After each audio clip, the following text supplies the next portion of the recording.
on parle aujourd'hui de répression associative. Hélas, oui, et de plus en plus, c'est ce qui a provoqué le travail collectif avec l'Observatoire des libertés associatives qu'on a créé il y a quelques temps, finalement de parvenir à documenter l'état des libertés associatives aujourd'hui. C'est ce qu'on a fait donc en se dotant d'un conseil scientifique qui est venu étayer des constats qu'on pouvait faire et finalement les rendre à la fois, j'allais dire, implacables et puis malheureusement montrer leur caractère systémique, c'est-à-dire que finalement ça concerne des associations de tout secteur d'activité, de toute provenance géographique, ça concerne aussi des bords ou des partis politiques variés et l'importance de ce travail devait être complétée puisque finalement on a réussi à documenter à un instant T l'état des libertés associatives.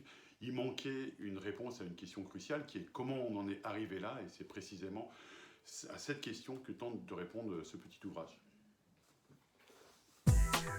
Quels sont les grands jalons historiques pour comprendre la liberté d'association ?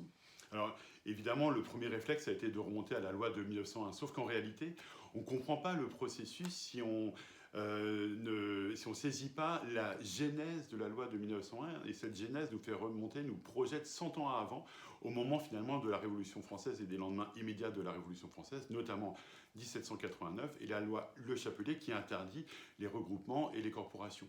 Donc les associations vont être créées en fait dans un premier temps de manière illégale. Et c'est extrêmement important parce qu'on voit bien que ça répond à l'époque à un besoin évident d'entraide.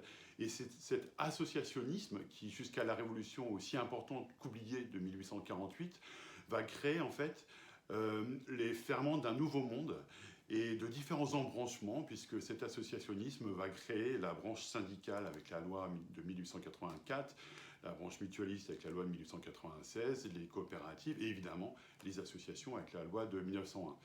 Voilà, c'est la première grande période. La deuxième grande période nous amène sur la construction de l'État social et puis de l'État-providence et du rôle que les associations ont joué.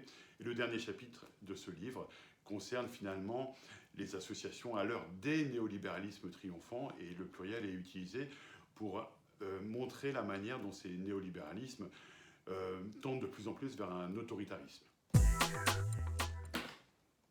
Quelles sont les perspectives aujourd'hui pour la liberté d'association ? J'ai envie de dire que les perspectives, elles sont tout simplement vitales.